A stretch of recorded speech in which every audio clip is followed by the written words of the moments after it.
네, 오늘 아침에 묵상할 말씀은요, 민수기 4장 23절입니다. 4장 23절입니다. 제가 읽겠습니다. 거룩하신 하나님의 말씀입니다. 30세 이상으로 50세까지 회막에서 복무하고 봉사할 모든 자를 계수하라. 아멘. 네, 오늘도 하나님께서 계수를 하라고 말씀하고 계십니다. 우리가 봐왔던 1장, 2장에서는 레위 지파를 제외한 이스라엘 백성의 다른 지파들을 다 계수했습니다. 그리고 우리가 지금 보고 있는 3장, 4장에서는 레위인들을 이제 계수하고 있습니다. 전투를 준비했던 이스라엘 백성들은 20살부터 이제 계수를 했는데, 오늘 보니까 성막에서 복무해야 하는 이 레위인들은 30살부터 봉사할 수 있다라고 되어 있습니다. 아마도 성수의 직무를 감당하려면은 이 젊음의 패기나 열정보다는 연륜과 신중함을 조금 더 요구하고 있는지도 모르겠습니다. 이후에 이제 민수기 8장으로 가면은 25살부터 성막에서 복무하라라는 구절도 있는데, 이에 대해서 학자들은 25살부터 아마도 견습 기간을 가지고 30살부터 공식적으로 일을 하지 않았을까라고 이렇게 추측을 하기도 합니다. 그래서 우리가 보고 있는 이 민수기 4장은 레위 지파였던 고핫, 게르손, 므랄이라는 이 세 가문에게 각각 맡겨진 직무에 대해서 설명을 하고 있는 장입니다. 그러면 우리가 다른 지파는 나가서 전쟁을 하고 목숨 내놓고 지금 싸우고 있는데, 이 성막에서 일하는 레위인들은 너무 편한 것 아니냐고 이렇게 생각이 들 수도 있겠습니다. 근데 고핫 자손들 같은 경우에는 4장에 보시면은 이 전투하는 사람들 못지않게 목숨을 걸고 일하던 사람들이었습니다. 성막이 이동할 때마다 불기둥과 구름기둥을 따라서 이제 다시 싸들고 성막은 이동하는 성막이었는데, 그때마다 이 성물을 싸들고서 이사를 갔어야 됐습니다. 근데 이 성물을 잘못 만지거나 잘못 다루면은 고핫 자손들은 그 과정에서 죽을 것이다 라고 성경은 얘기하고 있습니다. 이 세 가문의 역할을 보면은 성전에서 이 역할 분담이 굉장히 잘 되어 있는 것 같습니다. 고핫 자손은 성물과 휘장을 담당하게 되어 있고요, 게르손 자손은 성소 덮개를 담당해서 이동하고 관리하게 되어 있고, 므라리 자손은 성막의 기둥과 골격들을 서로 나누어서 관리하는 일을 했습니다. 그러니까 누구는 가벼운 물건을 옮기지만은 목숨을 걸고 일해야 됐고, 누구는 목숨을 잃거나 전투는 안 하더라도 기둥과 말뚝을 들고 다니는 육체적으로 훨씬 고된 노동을 했습니다. 왜 이 가문이 왜 일을 맡았는가에 대해서는 성경에 아무런 이야기를 해주지 않습니다.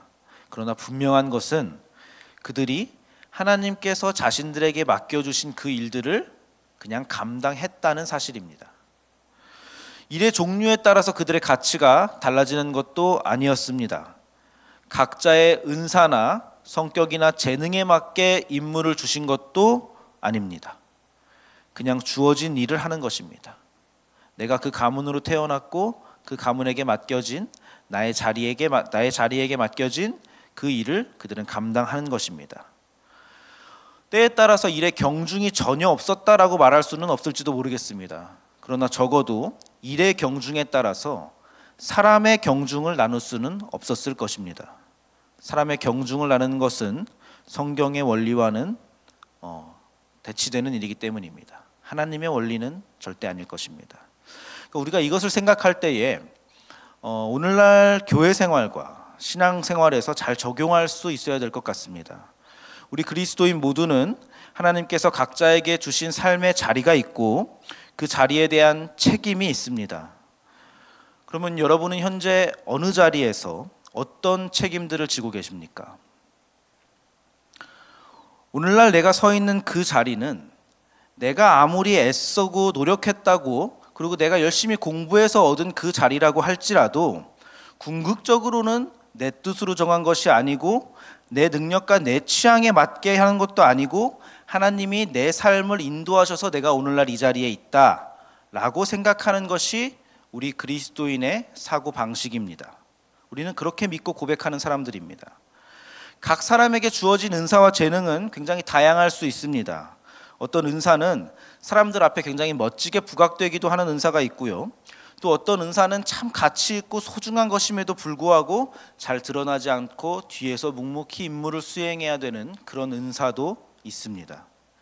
바라기는 우리가 이 은사를 생각할 때에 단순히 내 성격에 맞고 내가 잘할 수 있는 재능에 관련된 은사라는 것은, 그러니까 그런 은사의 이해를 넘어서서 하나님이 맡겨주신 그 자리가 내게 허락하신 은사의 자리이고, 하나님이 맡겨주신 그 사역과 그 삶의 정황에서 왜 나를 이곳에 두셨냐고 울면서 버티고 순종하면서 나를 더 거룩하게 만들어가는 것으로 나의 은사를 지금 사용하신다, 그렇게 하나님이 나를 만들어 가신다는 더 넓은 은사에 대한 이해가, 그 더 넓은 차원의 은사에 대한 우리의 경험이 여러분에게 있기를 간절히 바랍니다. 그래서 이 사도 바울이 이 은사에 대해서 성경에서 말을 할 때에는 누가 어떤 재능을 가지고 무엇을 잘하는가에 초점을 맞추어서 사도 바울은 설명하지 않습니다. 사도 바울의 초점은 언제나 하나님이라는 것을 우리가 성경에서 발견할 수 있는데요. 고린도전서 12장 4절에서 6절을 제가 세 번역으로 읽어보겠습니다. 한번 잘 들어보시죠. 은사는 여러 가지지만 그것을 주시는 분은 같은 성령이십니다. 섬기는 일은 여러 가지지만 섬김을 받으시는 분은 같은 주님이십니다. 일의 성과는 여러 가지지만 모든 사람에게서 모든 일을 하시는 분은 같은 하나님이십니다. 아멘이죠. 은사, 직분, 사역은 여러 가지고 그 모양도 여러 가지지만 결국 모든 것은 그것을 이루시는 하나님으로 귀결되는 것입니다. 이것이 우리가 절대 놓쳐서는 안 되는 성경의 아주 중요한 가르침입니다. 내 역량을 펼치기 위한 것이 아니라 하나님의 일을 이루기 위해서 우리는 지금 교회로 모여 있는 것입니다. 하나님의 일을 위해서라는 이 인식을 가지고 지금 내게 주어진 그 자리를 내게 주어진 하나님의 사명으로 이해하고 여기고 그렇게 성실하게 충실하게 임무를 수행하는 것이 우리가 하나님의 일을 하는 것이라는 말입니다. 가정에서도 그렇고 교회에서도 그렇고 직장에서도 마찬가지입니다. 우리가 교회를 생각할 때에 교회는 그리스도의 몸이라고 하였고 또 우리는 그 몸의 각 지체라고 얘기했습니다. 이것을 기억해야 됩니다. 이것이 그저 우리가 성경을 읽으면서 어떤 신학적인 개념으로 인식하는 것이 아니라 우리의 교회 생활에서 매우 구체적이고 실제적으로 이해하는 내용이어야 됩니다. 각자가 한 몸의 신체 일부로서 각자의 임무를 감당하고 있다는 것을 절대 잊어서는 안 됩니다. 여러분, 우리가 신체를 생각할 때에 오른손이 중요한 일을 한다고 해서 이 오른손이 우리 새끼 발가락에게 네가 하는 일이 뭐냐고, 네가 필요하냐고 이렇게 신체의 경중을 묻는 것은 바보 같은 일입니다. 우리의 몸의 일부입니다. 그러니까 오늘 본문에서 고앗 자손이 우리는 고귀한 성물을 목숨 걸고 운반한답시고 므라리 자손을 보면서 너희는 기둥이나 옮기는 막노동 허드렛 일을 한다고 손가락질할 수 없는 것입니다. 비록 성물이 어느 때는 더 중요해 보인다고 할지라도 기둥이 없으면 성막은 세워질 수가 없는 것입니다. 각 가문들이 맡은 임무 중 하나라도 소홀히 한다면은 성막은 세워질 수 없고, 성막이 세워지지 못하면 예배를 드릴 수 없고, 예배를 드리지 못하면 하나님과 동행할 수 없고, 성막을 중심으로 모인 지금 나머지 이스라엘 백성 전체가 질서를 잃어버리는 것입니다. 그러므로 하나님 나라를 위한 사역에서 귀하지 않은 임무는 하나도 없습니다. 그러므로 나의 가정, 나의 직장, 나의 교회, 나의 부서, 그 자리가 하나님이 맡겨주신 중요한 각자의 삶의 자리라는 것입니다. 여러분, 혹시 교회에서 자신이 쓰임받고 있지 않다라고 생각한 적이 있으십니까? 아니면은 나는 쓰임받을만 하지 않다라고 생각하고 이 자리에 어울리지 않는다라고 생각하면서 어떤 봉사의 제안을 거절하신 적이 있으십니까? 전혀 그렇지가 않다는 얘기입니다. 만일 그렇게 생각했다면은 그것은 그 자리를 내 능력에 초점을 맞추고 내 성과, 어떤 그 결과에 가치를 두고 있기 때문에 그렇게 생각한 것일 수 있습니다. 물론 성과를 내면은 당연히 더 좋습니다. 성과를 낼 필요도 있습니다.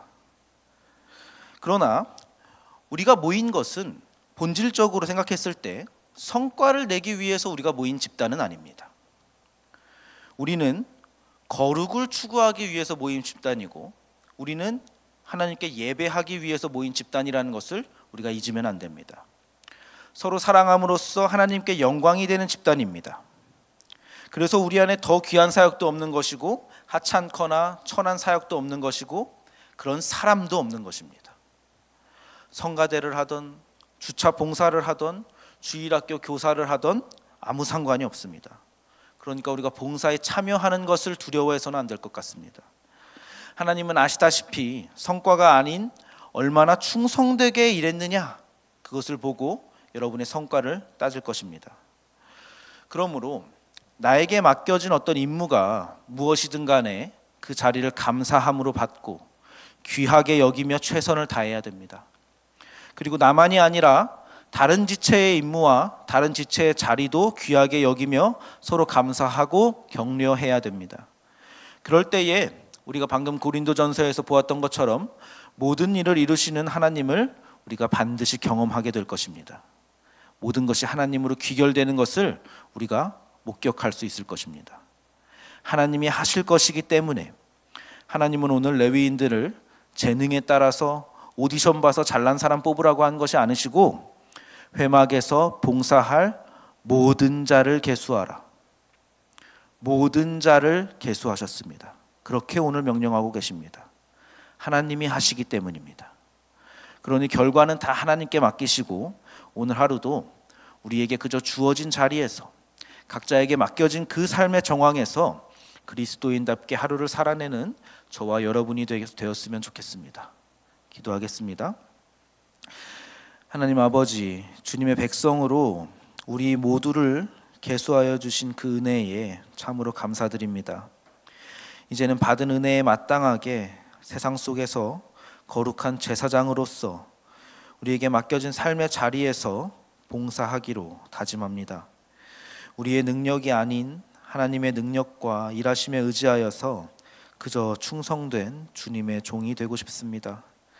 주여, 늘 넘어지는 우리를 불쌍히 여겨주시고 우리를 붙잡아 주옵소서. 예수님의 이름으로 기도드립니다. 아멘. 이 시간 다음과 같은 기도 제목으로 함께 기도하겠습니다. 지금 들은 말씀이 내 삶으로 이어지게 하옵소서. 동네 샘매줄 성경 묵상과 소그룹 모임을 통해 하나님의 깊은 은혜를 경험하는 말씀 삶 공동체가 되게 하옵소서. 우리 교회의 다음 세대들을 축복하시고 교회 안에서 사랑받으며 자라는 아이들이 되게 하옵소서. 성탄의 계절에 주님이 이 땅에 오신 이유를 묵상하며 성탄절을 기대하고 기다리게 하옵소서. 연말 사역을 잘 준비할 수 있도록 지혜를 주시고 한 해를 감사함으로 마무리할 수 있도록 축복하옵소서. 몸과 마음이 아픈 이들, 믿음이 연약하여 흔들리는 이들을 붙잡아 주셔서 주님의 은혜와 사랑을 늘 경험하고 감사하며 살게 하옵소서. 개인의 기도 제목과 공동의 기도 제목으로 다 같이 기도하시고 삶의 자리로 나아가겠습니다.